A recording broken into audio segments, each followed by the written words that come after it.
we are moving now to the next segment.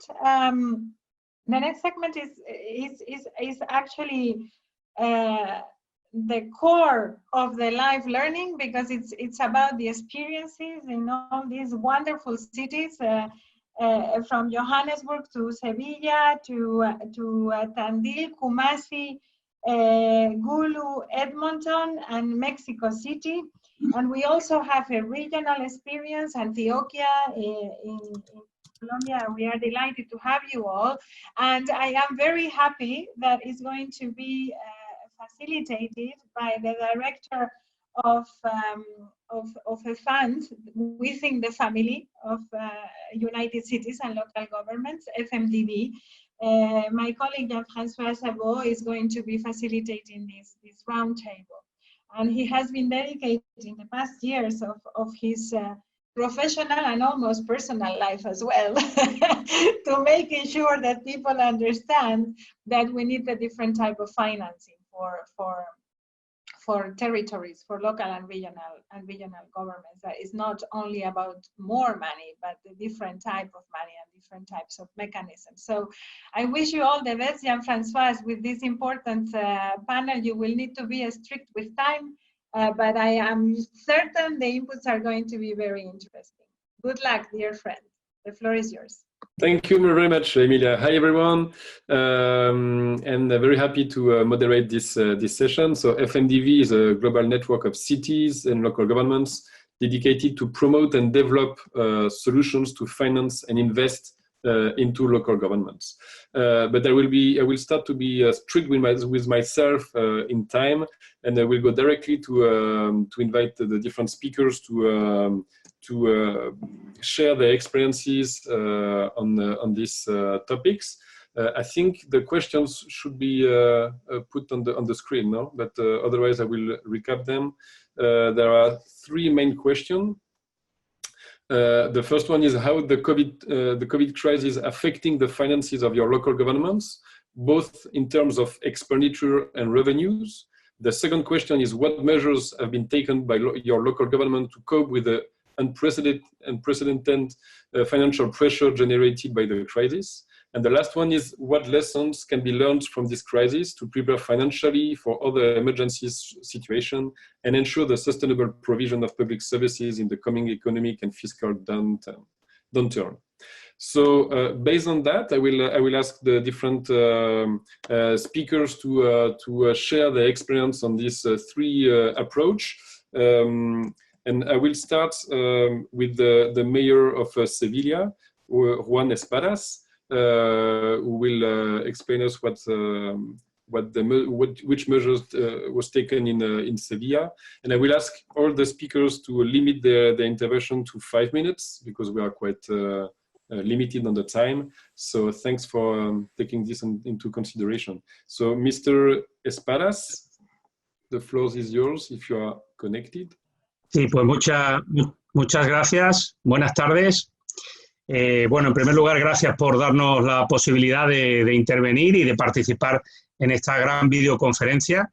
Y bueno, contaros que en Sevilla bueno, hemos vivido, como en el conjunto de España, una situación muy compleja, muy delicada, en la que la gestión de la emergencia sanitaria pues se ha conducido a través de un mando único por parte del Gobierno de España, con, digamos, las autoridades sanitarias de los gobiernos regionales. De forma que esa primera línea de ataque fundamentalmente se ha dirigido con un mando único del Estado, que es el que marcaba las recomendaciones en el marco de la declaración de un estado de alarma, que es el que ha habilitado, digamos, el confinamiento a los ciudadanos y las decisiones que se han ido tomando desde el punto de vista de la sociedad en su conjunto, como primer criterio básico el de, digamos, la autoridad sanitaria.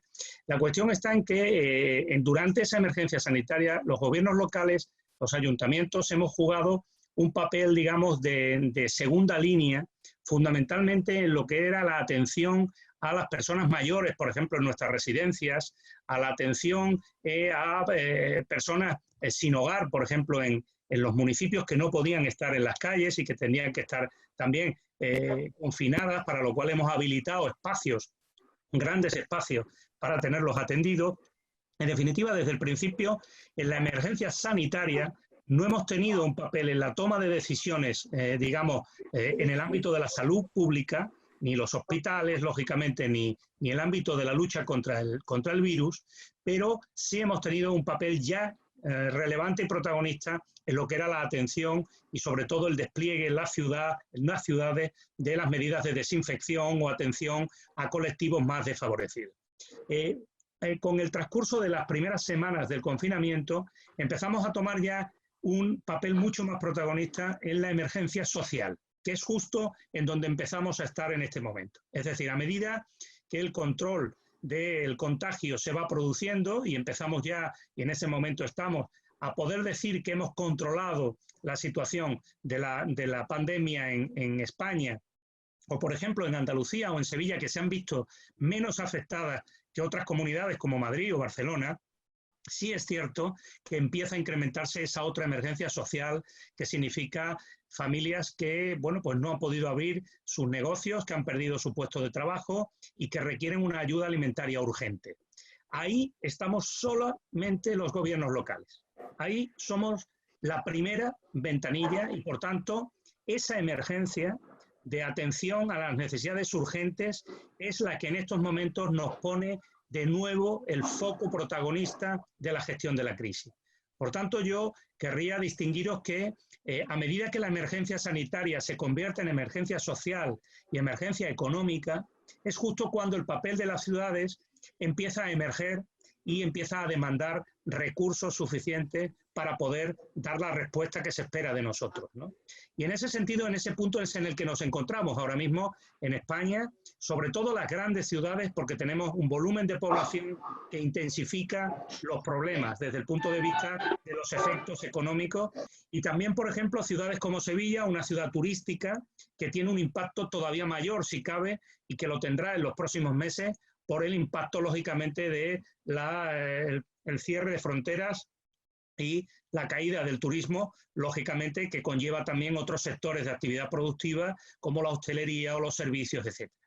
También quiero deciros que verdaderamente el impacto mayor durante este tiempo todavía de confinamiento se produce de manera clara en la economía informal, que llamamos. Es decir, todas aquellas personas que trabajan en el ámbito del comercio ambulante y con actividades precarias.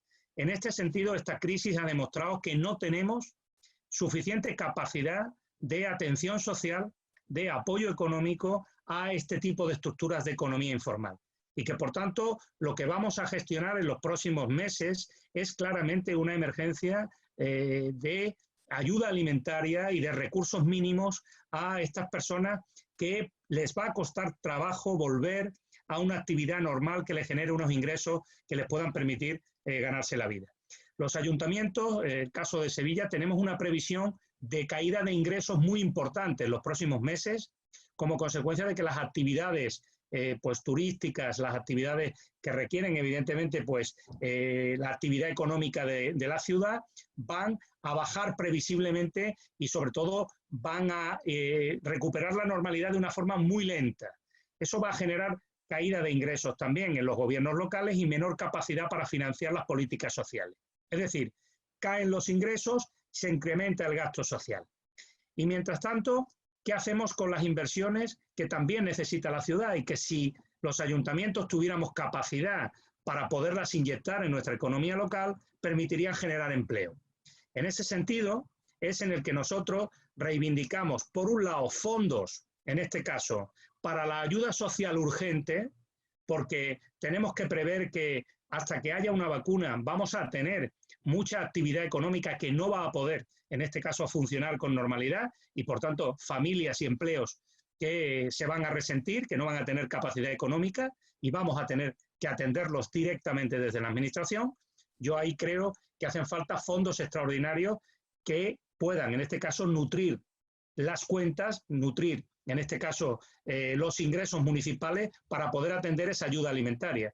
Y en segundo lugar, creo que es necesario que las inversiones que podamos hacer los ayuntamientos vayan dirigidas a lo que hemos denominado la modernización de nuestras ciudades, la preocupación por el medio ambiente y por el planeta. Termino. Creo que es imprescindible no perder la hoja de ruta de la sostenibilidad. Creo que es imprescindible que invirtamos para salir de la crisis en economía verde.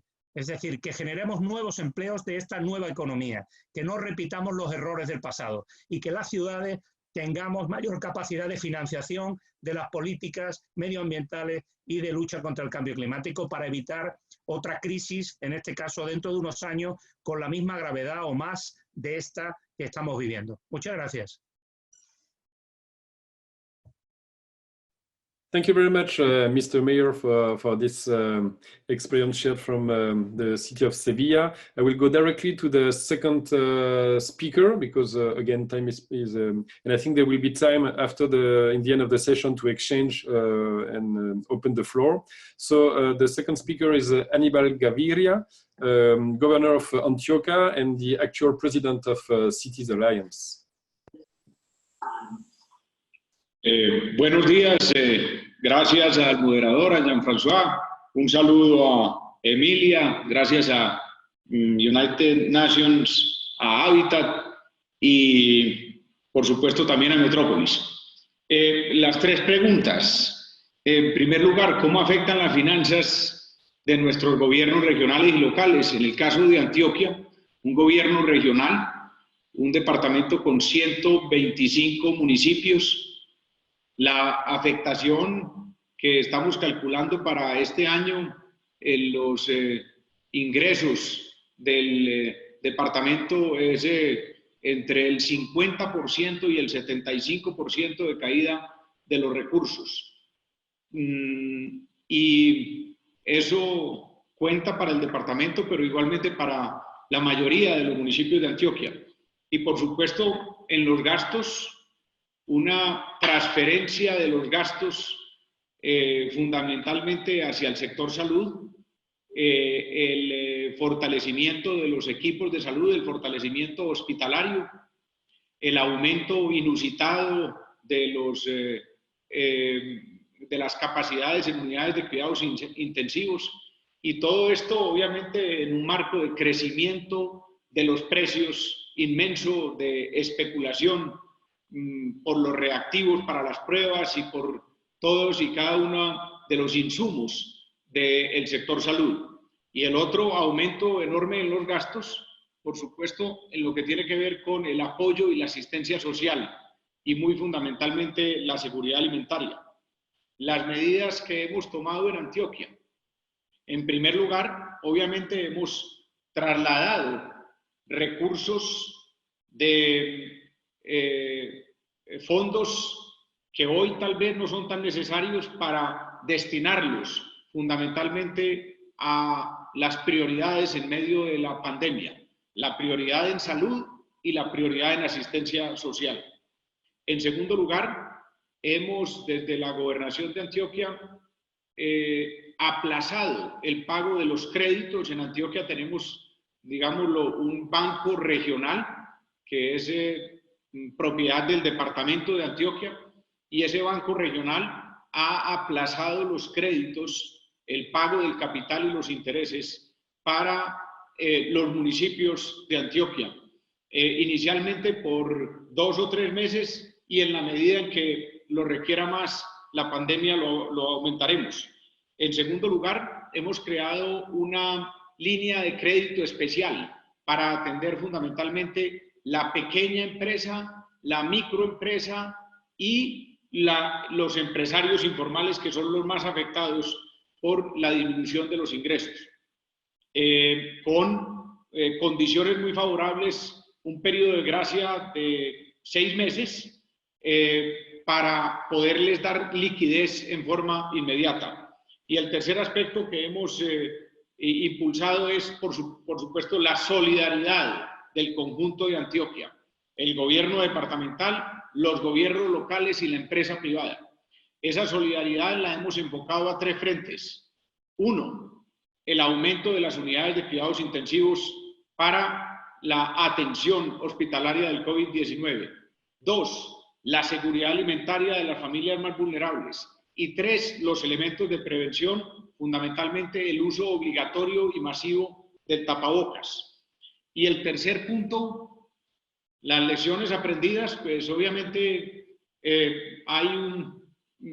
yo creo que estamos todavía en una especie de aturdimiento global en el que todavía es muy difícil identificar algunos aspectos, pero yo diría que para nosotros una verdad que nos ha mostrado el coronavirus, el COVID-19, es que los muros no detienen nada y que necesitamos enfocarnos en 2 grandes propósitos globales.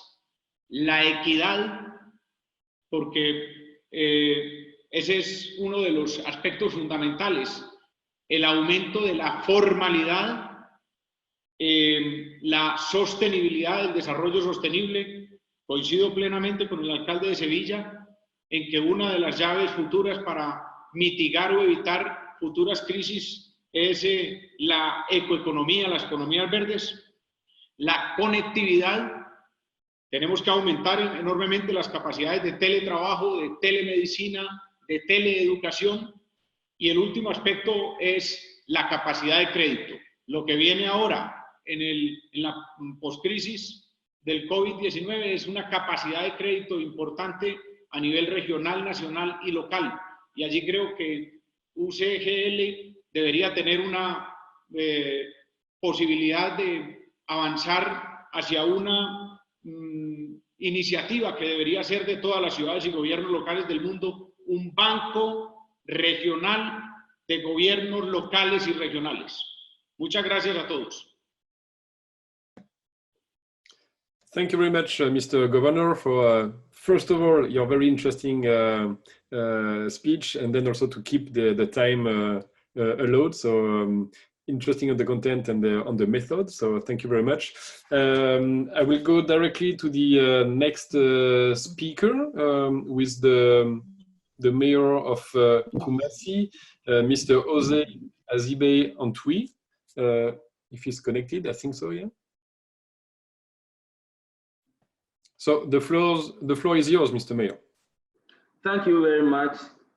As I welcome you into Kumasi, the city in Ashanti region where we used to have about 1.5 million people visiting a day. We first had the COVID-19 case in the second week in March, and immediately it landed in Ghana. The president immediately took several actions to make sure that we stop the spread and also stop the importation. So some of the actions that the president directed that we all have to ensure was first the closure of schools and churches and public gathering. So that was the first action that we took. And after the closure of the school, churches and public gathering, the next action that we took was the closure of our borders.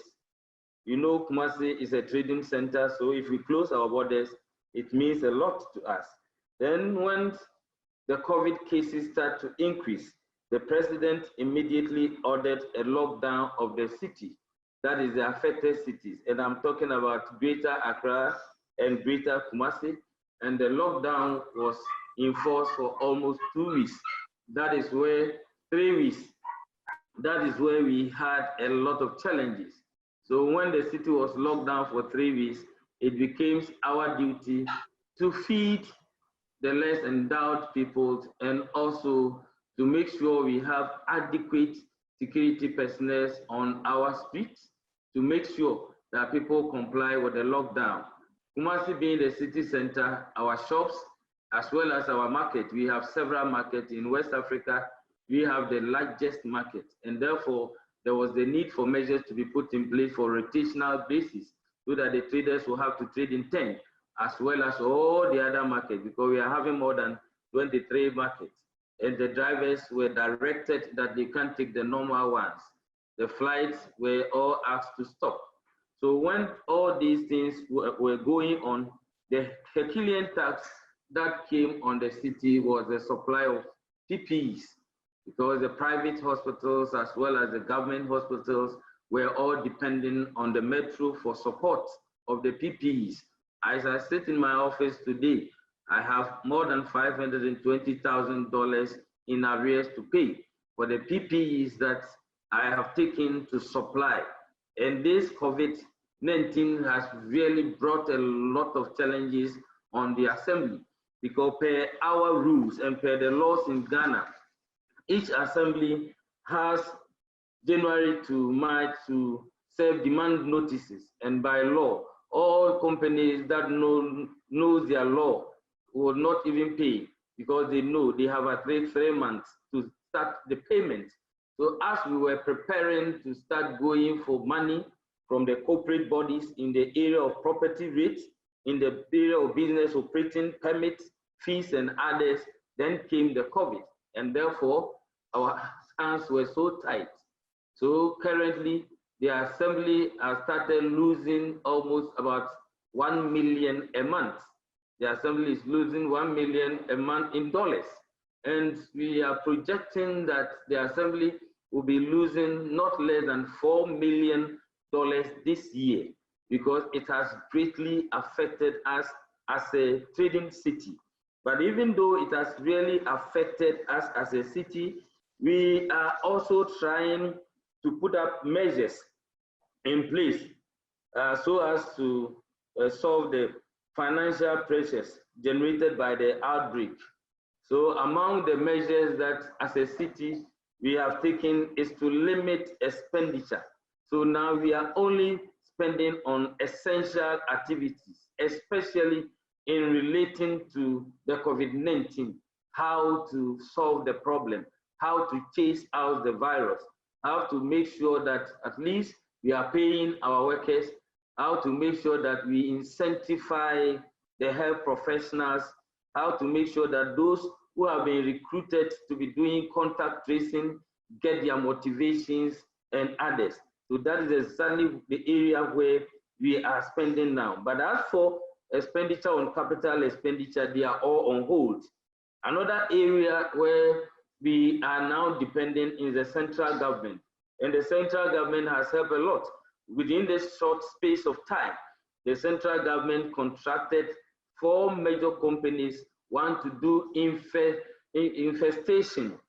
So all the markets were sprayed against infestation, and disinfection exercise also went on. And again, one thing that we are also doing is that we are relying on the corporate bodies for support, relying not only on the corporate bodies, but our development partners, so that they can come on board and help us. COVID-19 has really done a big blow to us, but we've learned a lot of lessons from it. Because now there has been the urgent need for us as a city to put up public infrastructure for social services to increase resilience. And secondly, there's also the emergency and immediate need for equipping and resourcing the Public Health Emergency Committee to deal with the health-related issues. And finally, now as a city, we have resolved that going forward, we are going to invest 5 to 8% of our internal generated fund into government bonds, so that in the near future, should there arise any pandemic, we will be having money to spend. Thank you. Thank you very much, Mr. Mayor, Mayor Kumasi in Ghana. And I propose to stay a bit in Africa and go to South Africa to give the floor to the Mayor of Johannesburg, Mr. Geoffrey Makubo, if he's connected. Yes, I don't know if you can hear me, Jean-Francois. Yeah, we can see you. You can see me. That's nice. Good afternoon, colleagues, South African time. And thank you for the invite to participate in this learning experience. And we must say we in the first month end, it was the first month end of the lockdown. So the after effects on the finances will be felt from the beginning of this month. Our national state of disaster was declared mid-March, and the lockdown began towards the end of March. So April is really the first month where the municipality will be feeling the effects of this financial meltdown. But what I can tell you, we're monitoring the collections on a daily basis, and we are almost like 4 to 5% down on the collections. We're expecting May to be worse. I'm expecting June to be worse than this month, and May to be worse as well. But we think we'll cope. We are led by National on the response to COVID, which is very, very positive. And I must say, the leadership of President Ramaphosa has been very solid and very decisive when it comes to COVID. So we're dividing it into certain pillars, and I want to rush through them quickly because our fiscal response will be based on especially the expenditure. One, we call it the public health response, what we do in our clinics, what we procure, what we purchase. So we'll be purchasing things like PPEs, masks, gloves, test kits, to augment what the province and national are doing, because our city, in terms of numbers of infection, we have the highest in our province, and our province got the highest in the country. So we are an epicenter of COVID as it relates to our province being Gauteng. The second pillar we focus on is called the food security interventions. People are not going to work, people are hungry, so we are spending about 100, we're spending about 1,000 rands per person for a month, but today we're discussing that that should extend to 2 months for food security for those families that cannot afford and do not have anything to eat. So you can imagine that now we're diverting expenditure from what we normally spend on, we're reprioritizing our budget to spend on food security. Then there's law enforcement. I won't go into much because people simply do not comply to the regulations, the lockdowns of staying home. So some of our resources are going towards increasing capacity in that regard. So economic impact is very, very important for us to look at. As David was saying earlier, that the cities won't be the same. In fact, I've got a team working now, and their mandate is to look at the post-COVID, post-pandemic Johannesburg. What would it look like? So social scientists, political scientists, and economists are looking at what Johannesburg would look like. What do we need to do differently? How the tax base is going to be changing. So we're looking at that.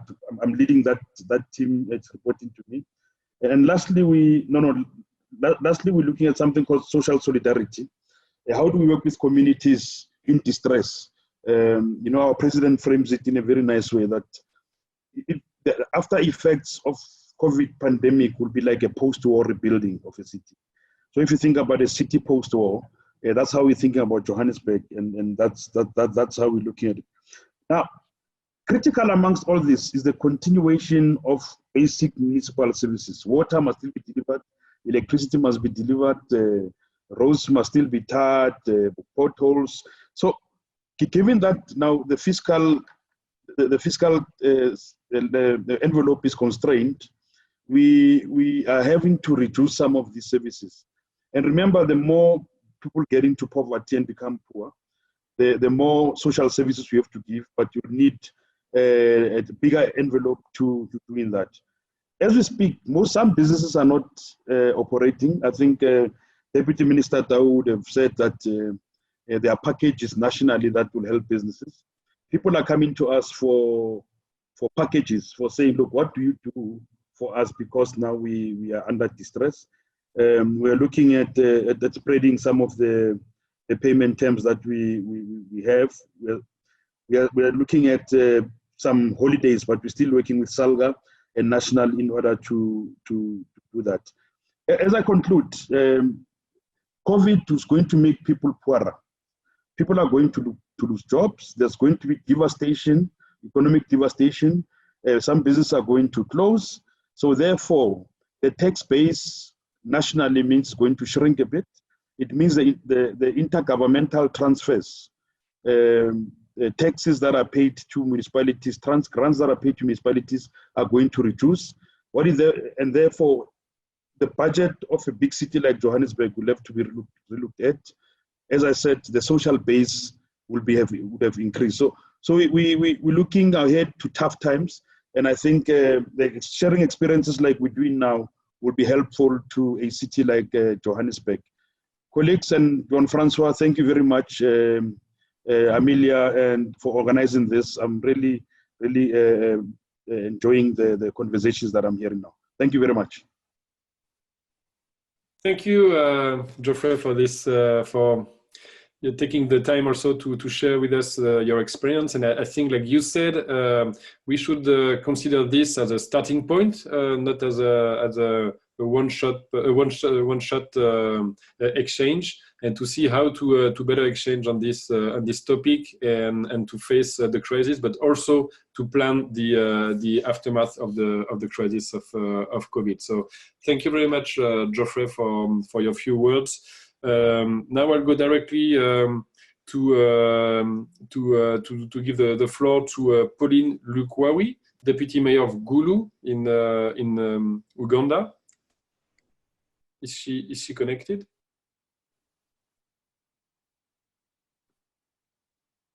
If not, by the time she get connected, maybe give the floor to Bev Eslinger, who is Councillor of Edmonton, and then get back to Gulu if she is connected or not. Okay, would you like me to go ahead? Yeah, please do. Thank you, and good morning from Canada. It's very early here, and I'm happy to share Edmonton's experience. Currently, we're under a state of local emergency in the city, and I've set up our Emergency Operations Center, and we are under a public health emergency in the province of Alberta. We've been in lockdown since mid-March. We're not sure of the future timelines that we're going to face that'll ease in restrictions. This is the most challenging economic climate that we've had in generations, and cities are on the front lines of the COVID-19 pandemic. We're keeping people safe while continuing to provide those essential services in face of an economic and health crisis. Cities really have limited or no ability to deal with such an emergency. We're not able to run deficits and have seen falling revenues, which limits our ability to provide services to our residents. For the city of Edmonton, even under a modest scenario, we would see a loosening of the restrictions by mid-September and are projecting a revenue shortfall of $127.5 million. And this is really made up of our deferred property taxes, deferred utility fees, lost revenues from transit and parking, reduction in fees to close rec centers and other facilities. In addition, we have new costs from the emergency response, and they're going to cost us around $14.2 million. These revenue shortfalls and new expenses are partially offset by operational savings that are a result of closing the facilities, reducing services, and laying off staff. But it still leaves us $109.8 million net shortfall. As we look forward, what we can do next and how do we answer the next question, as previously mentioned, with significant decreased revenue and without the ability to run a deficit, which we can't in Canada, it makes it difficult for communities to rebound. The first things we often look at is reduction in services and staff. We closed our rec centers, our libraries. We reduced transit service. Much of this was done to enforce physical distancing measures, but it resulted in significant layoff of staff who provided the services. The second thing we can do is shift longer-term capital spending to immediate operational needs. We have to be cautious about this because it could result in an infrastructure deficit up the road, but it might be the only choice we have in the short term. Thirdly, we're reaching out. We're advocating for support from our national and regional governments. I know we're working with our local municipal association, Federation of Canadian Municipalities, to ask our federal government for some emergency operating funds for municipalities and direct them straight to municipalities to help them address our shortfall and provide services to residents. As we begin to look forward beyond COVID-19, we recognize three things that are going to help us build resilient, sustainable cities. One, we have to address the short-term issues, but be mindful of the impact on the municipal corporation's long-term financial sustainability. We're desperately trying to avoid deficit, but also limit infrastructure deficits or avoid spending for a season because that could mean a bigger bill down the road. We need to balance infrastructure maintenance spending with growth. Number two, we need to continue to support the stabilization of the local economy, working with other orders of government, business, and community organizations. We're in this together. We need jobs to build a strong economy.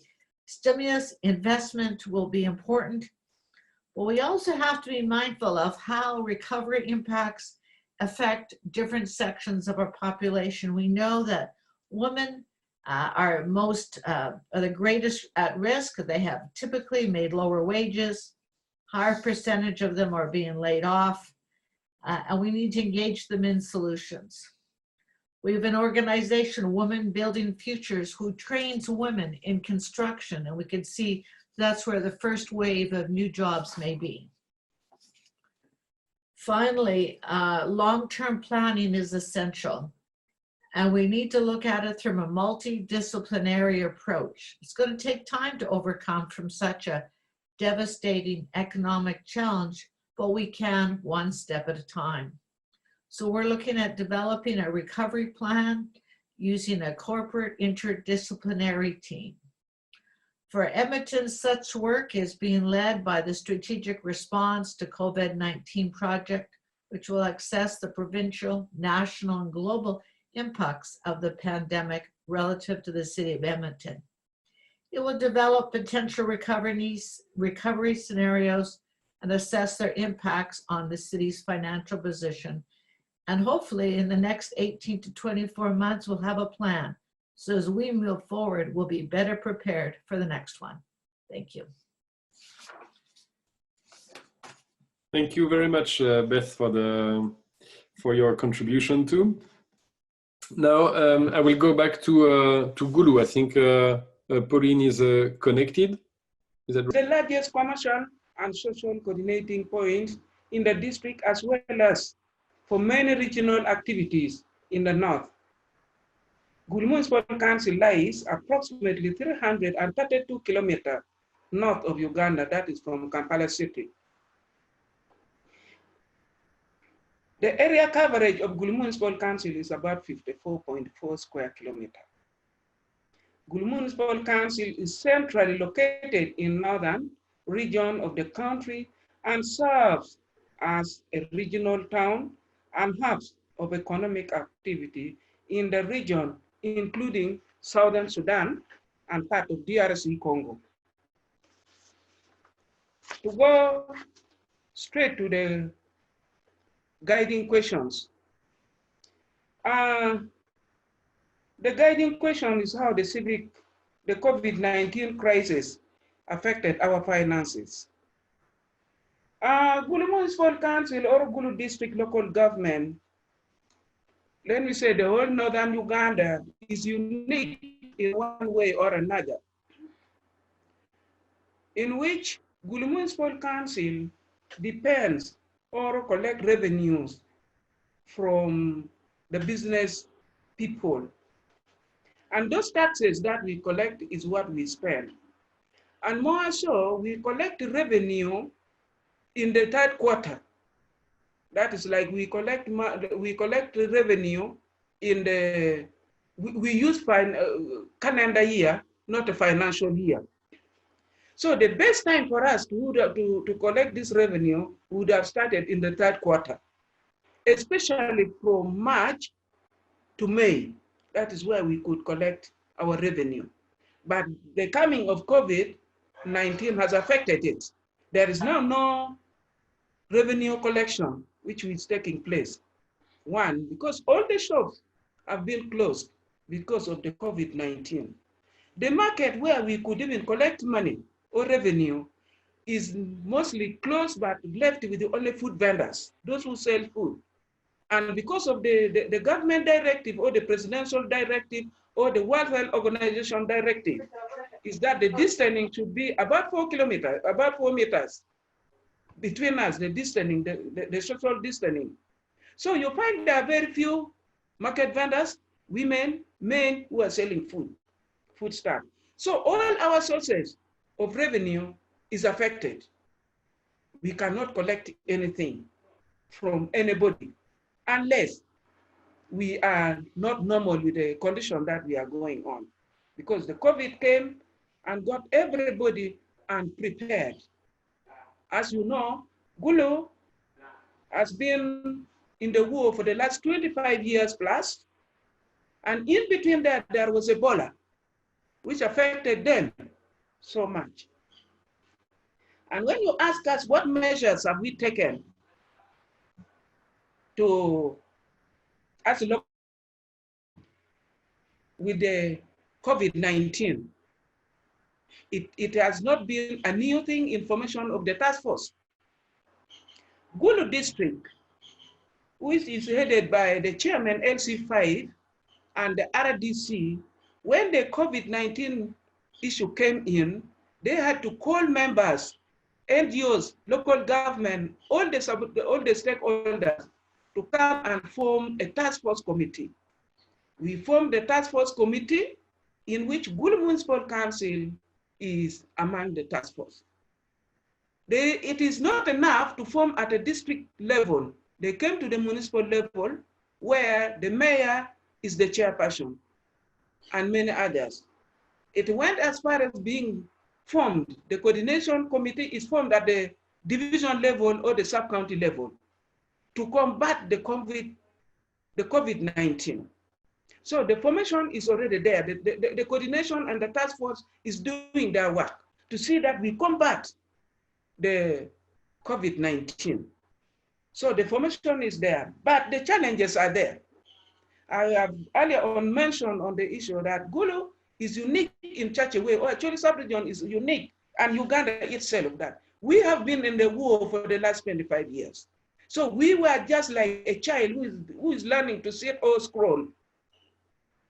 By that time, we don't have anything. When we have, as though we have formed the task force of the coordination committee, we still have challenges in which we call for support from any international body that can help Uganda to fight this COVID-19.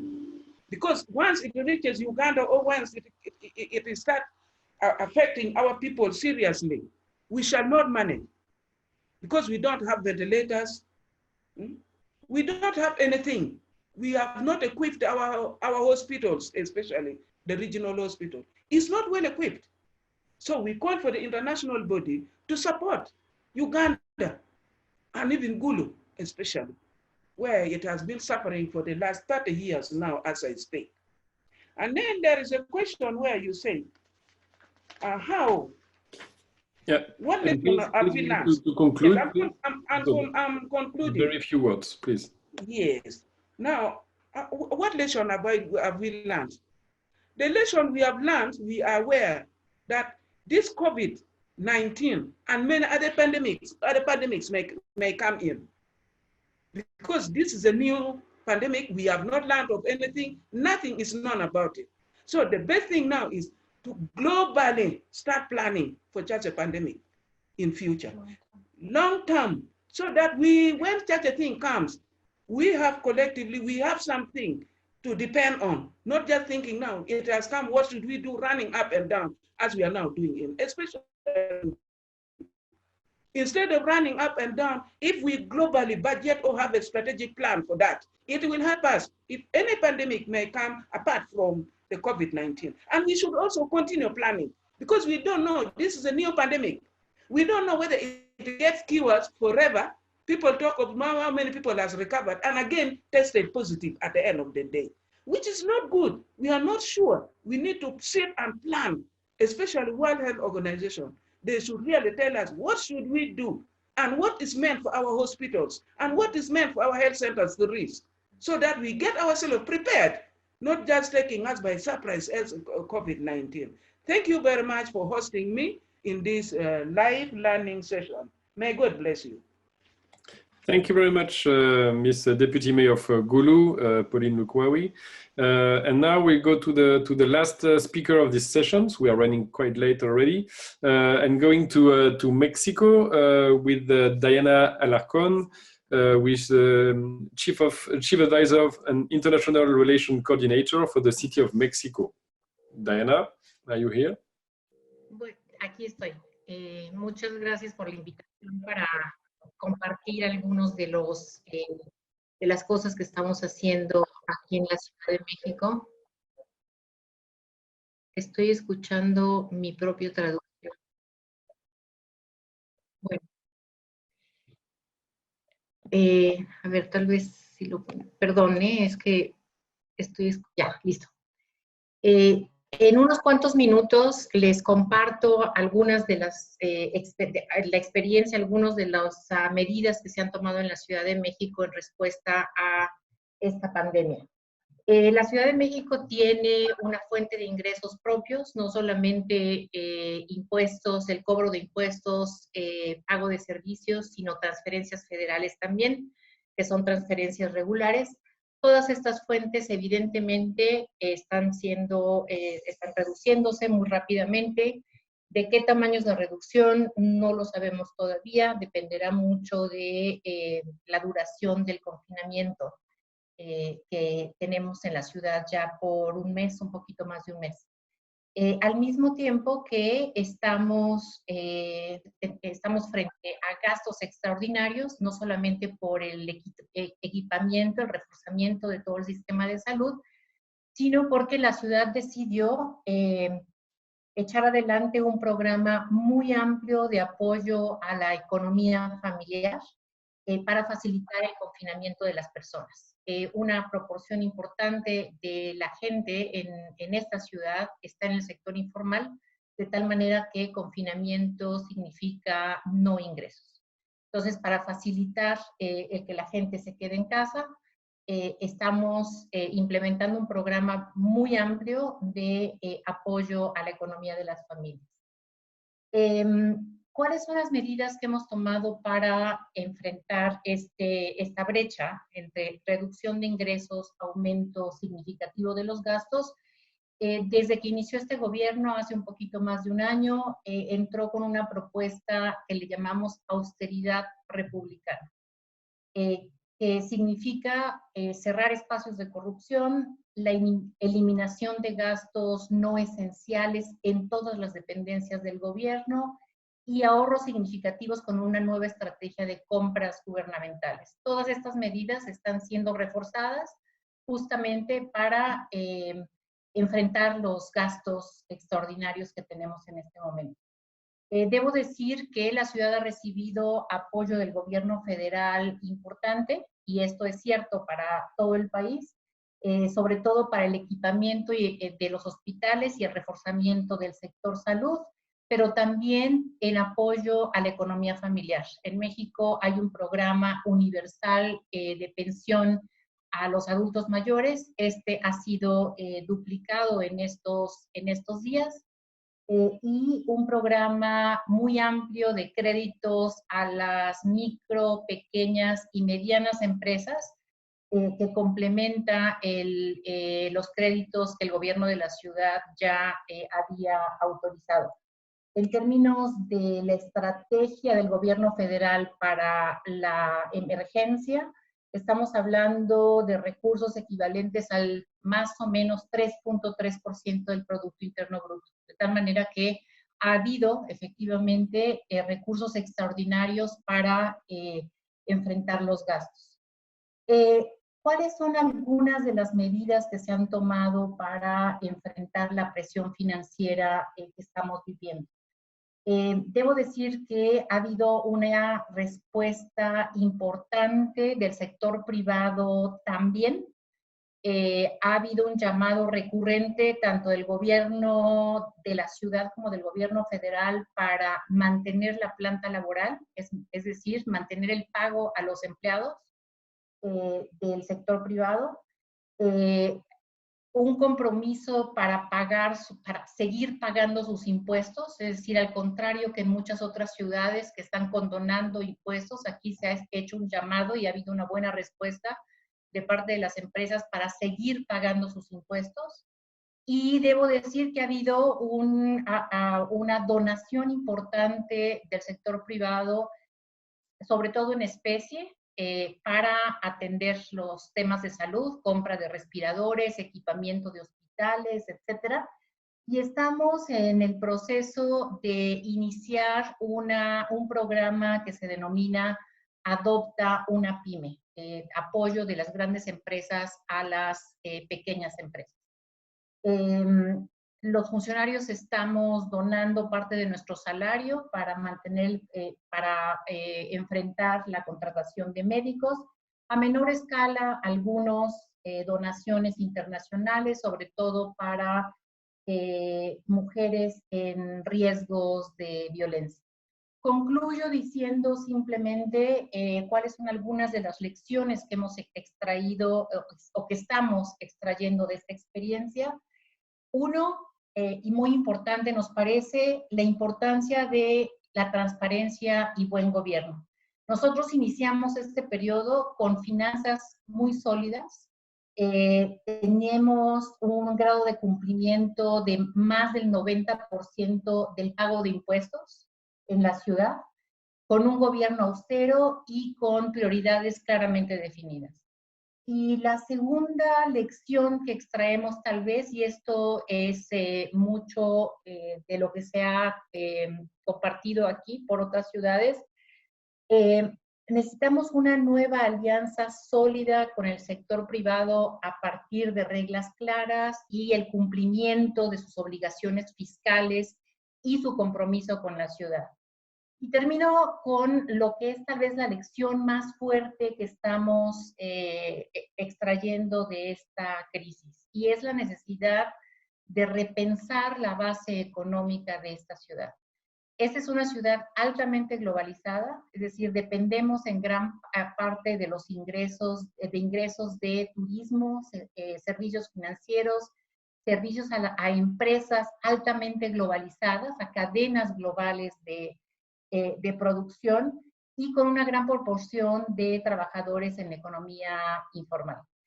Necesitamos entonces fortalecer, repensar nuestro futuro económico como ciudad para fortalecer la economía local, la economía solidaria, que nos permita generar fuentes estables de recursos fiscales y actividades económicas de nueva generación que nos ayuden a avanzar en una ruta de sostenibilidad económica, social, financiera. Y con esto concluyo. Muchas gracias. Thank you very much, Diana, to share the experience of Mexico and for your few recommendations. So now we will conclude this first sequence of, and then there will be another one moderated by Emilia. If I will need to wrap up a bit different ideas, maybe 4 ideas, but it was very complex because all the different experiences shared were different in a way and with very concrete solutions. But what I got from it is that most of the cities need to have a fiscal response, if not all of the cities need to have a fiscal response to that. Second, to organize the measures to support the economic stakeholders that are badly impacted at local level with complex responses for the informal economy. So this is also one thing that I got from the different interventions. The other one is to work also with regional, national, international, public and private finance institutions. In Colombia, the regional banks and the credit lines that were created are, I think, quite interesting. I think Joburg also mentioned that. The third one is to co-create solutions in a constructive and transparent dialogue with central governments, but also with the private sectors and communities in order to keep the service going on and also to see how to make it differently after the crisis.